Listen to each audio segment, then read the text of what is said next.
Welcome to Movies, Films, and Flicks. I am Mark Hoffmeyer, and joining me is a man who took third place in the 1976 F1 Championships. It's John Levingood.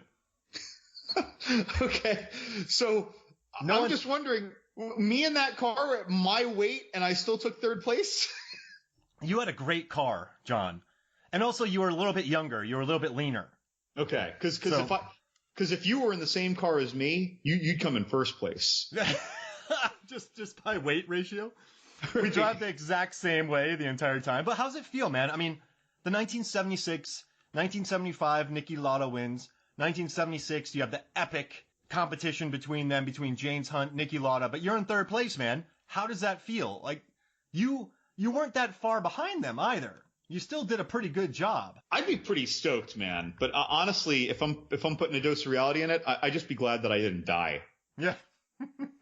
I mean, Niki Lauda, when he's talking his game, and I had to like listen to it again. I'm like, wait a minute, did he say that he's okay with a 20% chance of dying in any race? Yeah. So you know what's interesting? I read about that. So this movie, man, I guess with us, F1 isn't that big in this country. We kind of have NASCAR. And are you into NASCAR racing at all? No.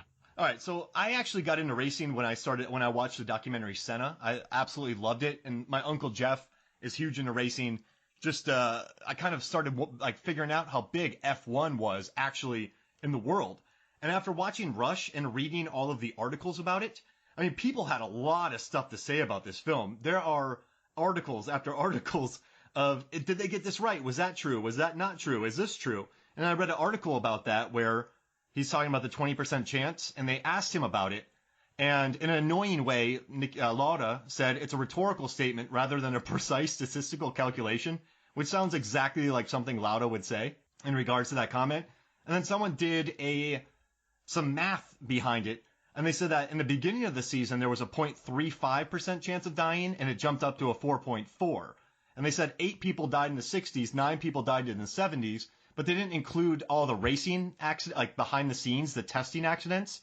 So, yeah, I mean, it was super dangerous, but I loved reading all these articles that they're like, well, it's not a right statement, but it's a very dangerous sport. But it's still, like, it's a crazy dangerous sport, man. This was, and it's nuts.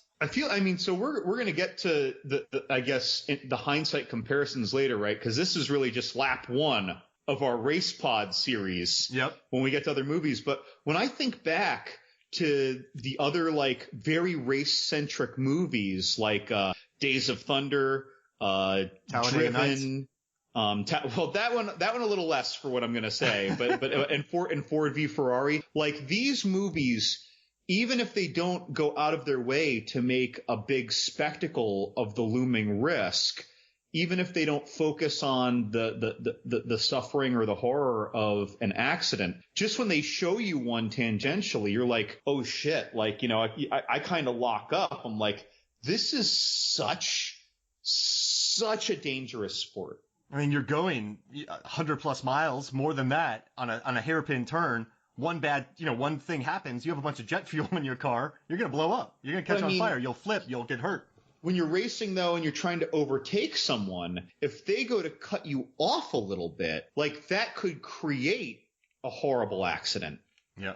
And the way these guys were back then. I read something interesting. Since 1994, no F1 driver has died during a race. So this is during the heyday of, so there's a scene in this movie where James Hunt, we're going to the end, where Hunt beats up a guy for asking some really horrible questions to Niki Lauda after he gets burnt, and Hunt goes in there and beats the daylights out of the reporter. That never happened. That's a fictional account. But there are videos of Hunt just getting out of his car, punching drivers. He punched a guy that was like a marshal on one of the courses. So they're getting out of the cars, they're punching each other, they're going fast, people are dying. It was a gnarly sport back then. I wonder if I guess that's kind of part of the appeal of watching it, right? Is just seeing what would happen, who would spin out, who would wipe out. Yeah, I mean, just think of the risk taker mindset of the people getting into this sport too. And I gotta tell you, man, I think, this movie only had a $35 million budget. I have trouble believing that. Yeah, and so that blew me, man, that blew my mind, because they filmed over in England, which is also more expensive than filming in the States. There's They filmed during the day. That like they've also started filming in March when there's less daytime hours. So they went from March to, let's see, they went like 3 months. So March, April, May, through that time, really cold weather. And they only had $35 million. Now, most of the races, they went to Nuremberg to get some plates to kind of learn to film it. They also went to one other course, but all this was filmed in England for $35 million. And that just blows my mind how cheap they were able to do that for. Because they were calling this an indie movie. For all intents and purposes, it's an indie movie. That's okay. So when I was watching this, a thought occurred to me. Now, I never would have guessed that the budget was even as low as twice what you're suggesting. I always thought this was a big budget movie, but I did notice that most of the shots, most of the scenes focus on, I mean, this would be any movie, but I mean, disproportionately focus less, in my opinion, on the race scenes and more on the in the car scenes, the driver's face, narrow shots where it's just the blurred thing of what they're seeing in front of them. So of course they're not these big epic scale set or stunt shots. I don't feel like there's the level of like wide angle racing or race action that I'd see in the other movies. It didn't seem super low to me, but it was just low enough that I felt like this was more of a character piece movie than a racing movie, you know? Whereas the other movies, even Days of Thunder, while it's a character movie, it still feels mostly like a racing movie to me. The focus is on the action scenes of the racing, right? Even Talladega Nights does a lot of it. Yeah, all those movies had double the budget of Rush. That's so weird to me. God, I never would have. But it makes sense. Like as you're saying it, I'm putting it together. I'm slowly coming to peace with this 35. That's impressive though. Like, right? I mean. Oh yeah. I mean, for this film, and so what I did was, well, here's the thing: Ron Howard, Steven Spielberg, Ridley Scott. These are guys who can make. So if you look at the budget of War Horse. It was not an expensive film to make. Let me look that up real quick. War Horse, but no, I didn't see War Horse. Who was the star of War Horse? Well, that was Steven Spielberg. They cast a young kid, but they had Benedict Cumberbatch. They had Tom Hiddleston. That's a $65 million movie, but I was convinced it was 120. So I think directors like Ron Howard, directors like Steven Spielberg, the people they work with expect professionalism, and that's what everyone said on a Ron Howard film. You're there to work. You're there to be creative, and they also did something very smart in the pre-production. They did a lot of pre-production in this film to develop the look because they knew they didn't have much money. So they had to script everything and get everything prepped. So when they shot, they weren't wasting any time. And they hired this guy called Anthony Dodd Mantle, who won an Academy Award for Slumdog Millionaire. But I want to read the other movies he's worked on. He worked on 28 Days Later, Antichrist, Millions, 127 Hours, Dread, and In the Heart of the Sea. And so they also went and hired a production designer who, let's see, his name is Mark Digby. He worked on Slumdog Millionaire, Ex Machina, Annihilation, and Dread. And if you look at their budget, Slumdog Millionaire, $15 million. Dread, $45 million. Rush, $35 million. And Ex Machina, $15 million. And these are all beautiful movies to look at. Really well done on a budget.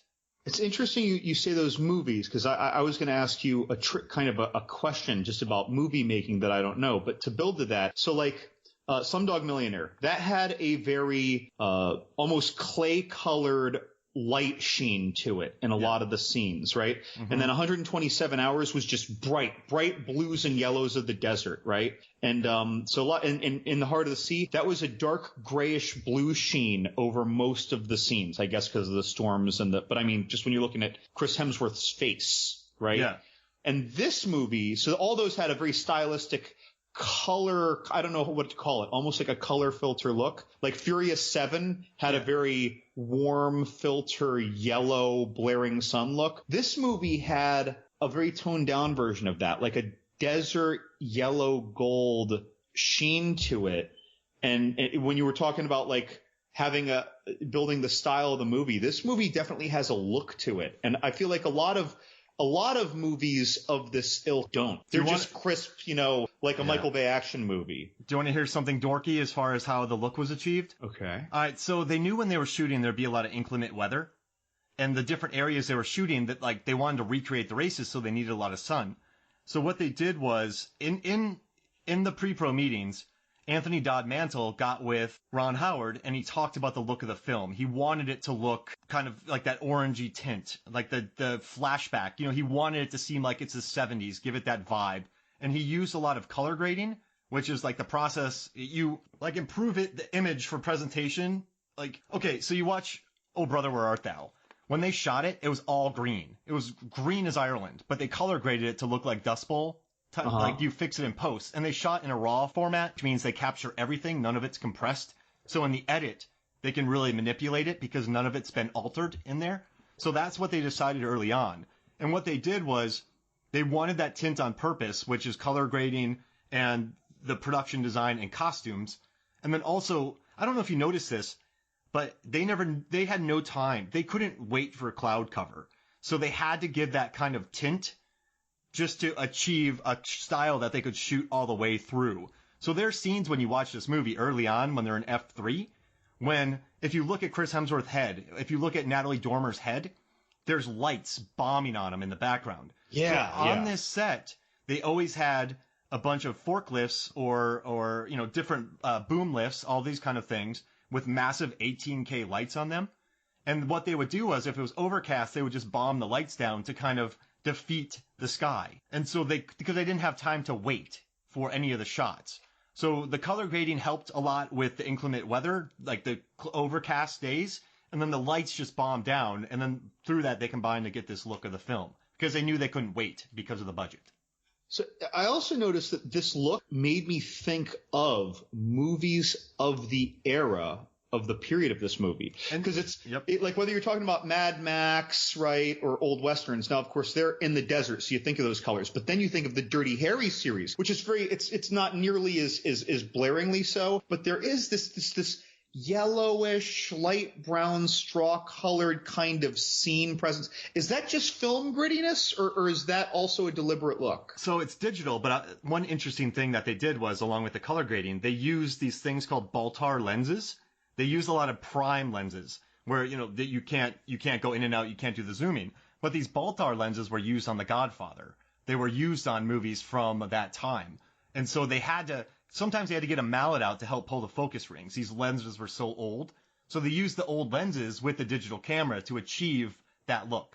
Oh my God. Can we just tangent on looks, by the way? Yeah.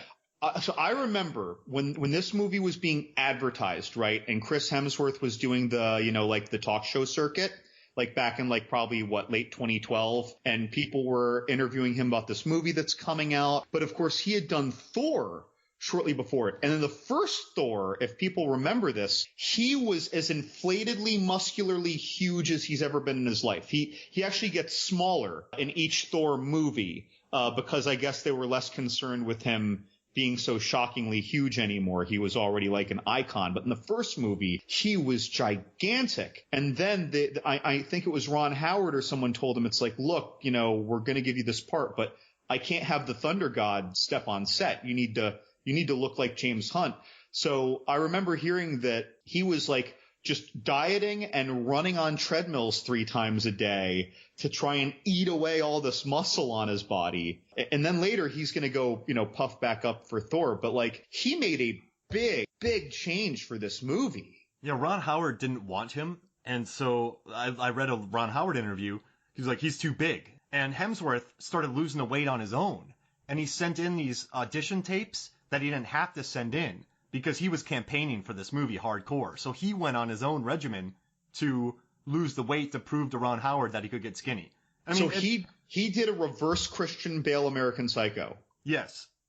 And I love it though. I mean, if you look at James Hunt and you look at Chris Hemsworth in these movies, it's such a great match. And what's interesting enough is this movie also had German backing to it. And they did not want Daniel Bruhl. They wanted an American to do a bad German accent and play Niki Lauda.